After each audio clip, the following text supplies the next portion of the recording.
As part of ongoing reforms, Central Bank of Nigeria approves $20,000 to eligible bureau de change operators across the country at 1,301 naira to a dollar. Bill to limit Central Bank of Nigeria governor's tenure to 6 years passes second reading at Senate. Plus oil falls 1%, Brent crude futures fell 90 cents or 1.08% as stock markets freeze in midweek trading.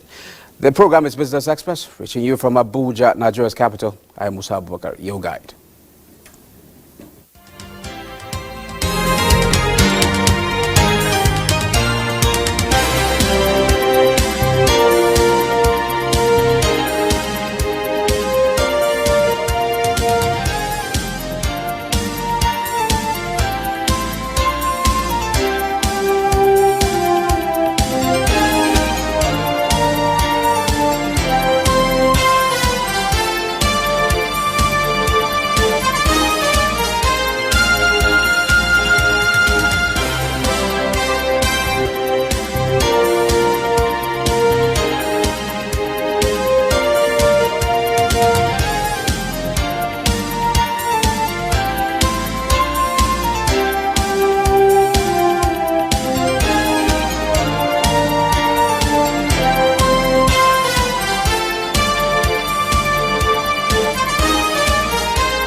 Well, let's talk business. A bill seeking to limit the tenure of governors and deputy governors of the Central Bank of Nigeria to a single non-renewable term of 6 years has passed second reading at the Senate. The Senate has also passed for second reading a bill to amend the Central Bank of Nigeria Act to make the Apex Bank accountable and efficient to maintain monetary and price stability for economic growth.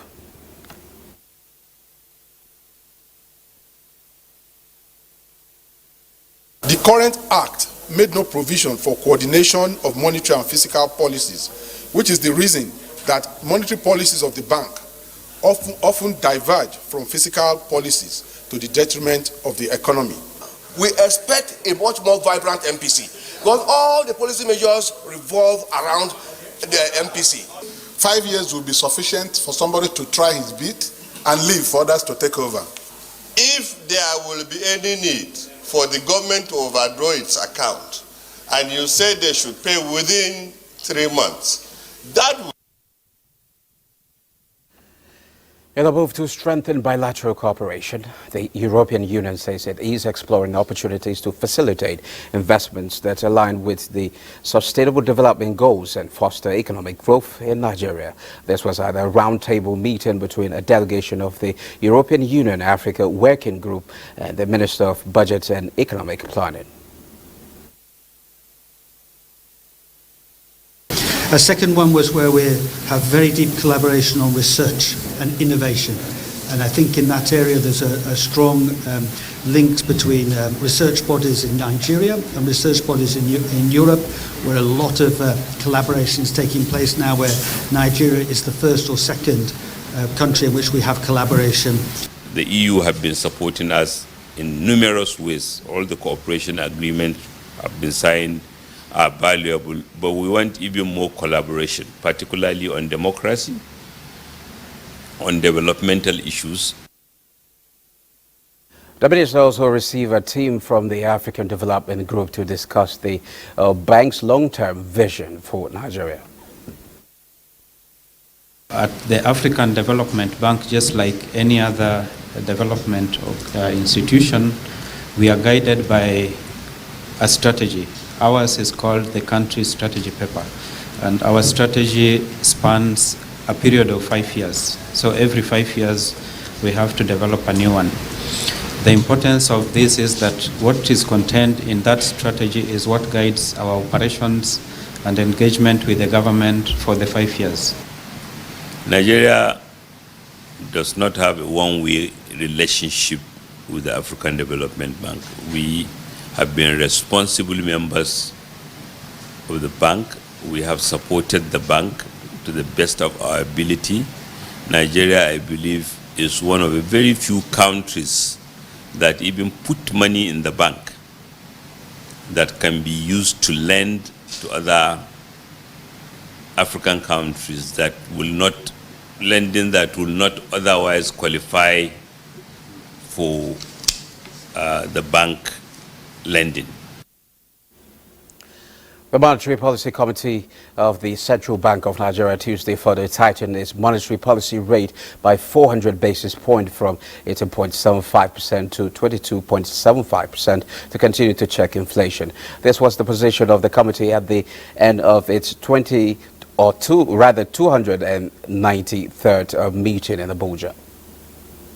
Members considered various scenarios of hold and hike and concluded that inflation could become more persistent in the medium term and thus pose more regulatory challenges if not effectively anchored. Promotion of a willing buyer and willing seller market, removal of all limits on margins for IMTO remittances, introduction of a two-way quote system, and the broad reforms in the BDC segment of the market to restore stability. The committee identified non-monetary factors driving inflation, such as the persisting insecurity and infrastructural deficits, and noted the role of fiscal policy in addressing these shortfalls. The CBN interest rate hike is the highest MPC rate ever and is aimed at mopping up excess naira liquidity and taming inflation. Meanwhile, data from the National Bureau of Statistics shows that the country's annual inflation rate jumped to 29.9% in January from 28.92% in December 2023. Primarily fueled by a continuous surge in food prices. With me to discuss the outcome of in the light of shifting global and domestic economic realities, experts in financial and economic matters are calling on the federal government to fast-track the implementation of the 2024 budget towards attaining the Sustainable Development Goals. This was re-echoed at a one-day summit on the implementation of this year's budget jointly organized by the Nigerian Economic Society and the National Institute for Legislative and Democratic Studies in Abuja. This seminar will therefore help to provide insight on the kind of challenges to anticipate for the 2024 fiscal year, contextualize the implications for implementing the 2024 budget, and make recommendations on the way forward. At the time the budget was signed into law, the assumptions were that oil price will be $77.96 per barrel, oil production of 1.78 million barrels per day, a GDP growth rate of 3.88%, inflation rate of 21.4%, and exchange rate of 800 naira per dollar. Food inflation is skyrocketing, despite all the effort of the present administration. And we should know that this decade, this problem we are facing today, is the ills that we previously avoided not taking care of. Now let's head to energy market where oil prices pulled back on Wednesday as the prospect of delays to U.S. interest rate cuts and a rise in U.S. crude stocks offset a boost from a potential extension to OPEC Plus supply curbs. Brent crude futures fell 90 cents or 1.08% to $82.75 a barrel. U.S. West Texas Intermediate crude were down 92 cents or 1.17% at $77.95. Analysts attributed the falls to profit-taking plus a combined response to a surge in U.S. crude stocks and continuing hopes of Gaza's ceasefire deal in the coming days. Gold prices steadied on Wednesday as lower U.S. Treasury yields partially offset a firmer dollar. Markets now await the U.S. GDP data this afternoon. Let's look at the commodity market.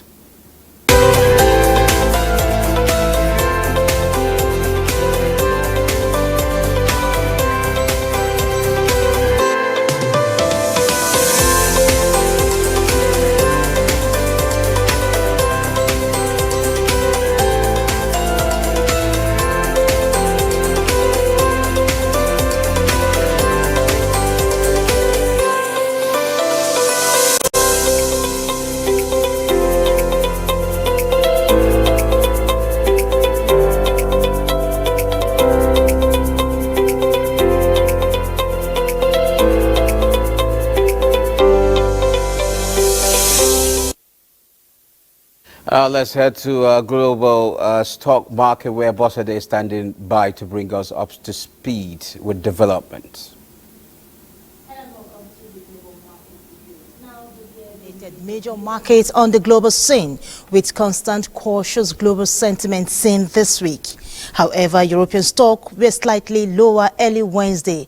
DAX rose 0.10%, while FTSE and CAC 40 of France depreciated 0.71% and 0.12%. Asia stock markets mostly fell as New Zealand's central bank kept its interest rate steady, while Hong Kong scrapped rules to tighten its property market and its budget announcement. However, the Nikkei dipped 0.08% across 39,208.03. The Shanghai Composite followed suit at 1.91% at 2,957.85, and the Hang Seng Index also dipped 1.51% across 16,536.85. U.S. stock futures also ticked lower as investors looked ahead to a key inflation report due later this week. Dow Jones Industrial Average dipped 0.29%, S&P 500 16 points, and the Nasdaq Composite followed suit at 0.41%, while African stocks closed mixed, with Tunisia and Namibia shares appreciating 0.42% and 1,525.11 basis points. That's the global market report. I am Bossade Abel. Back to you, Musa. What a big sentiment there. Well, let's head to the currency market where the Naira is here to pick up at both the official and parallel market. Let's see the official exchange rate.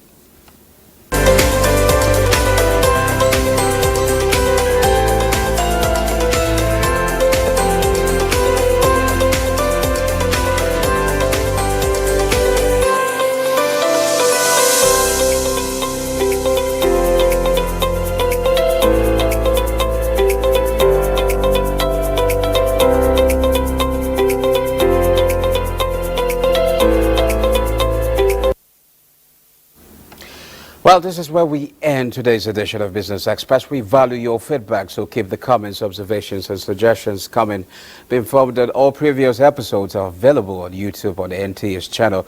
Business Express returns Thursday at 9:30 a.m. I'm Musa Abubakar. Thanks for your company.